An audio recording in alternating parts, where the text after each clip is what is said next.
High cost of living, more Canadians are relying on credit and they're carrying more debt. Equifax Canada says the level of credit debt has hit a 17-year high, and they say more young people are missing payments.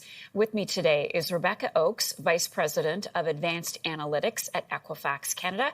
Rebecca, hello to you. Nice to see you again. So tell us more about what you are seeing with delinquency rates going up among young people.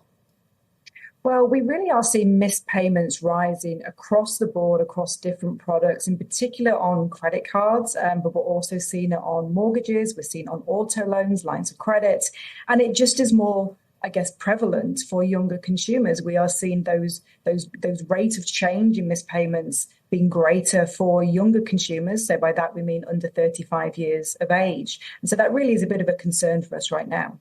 Yeah, and let's dig deeper into that concern. What does it mean? What's your analysis of that?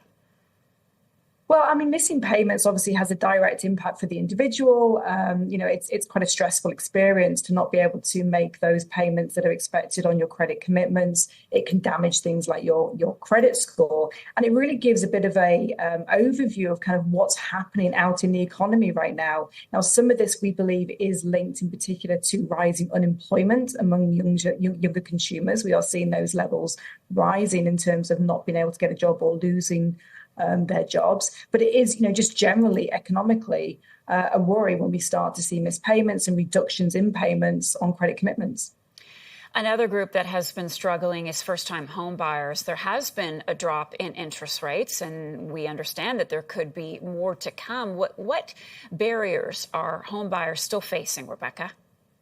Yeah, I mean, house prices still are really quite high. We are seeing in some provinces the prices have come down a little bit, but as those interest rates do start to fall further, which we expect they will do towards the end of the year, then we likely will start to see house prices rise as well. So if you're a first-time home buyer, trying to get your foot on the ladder is really difficult. And, even though interest rates have come down, the average payment amount for first-time home buyers is significantly more than it was 3-4 years ago. In some cases, more than $1,000 a month, more than what we saw kind of back before the pandemic. And so, that really is not very affordable for many individuals.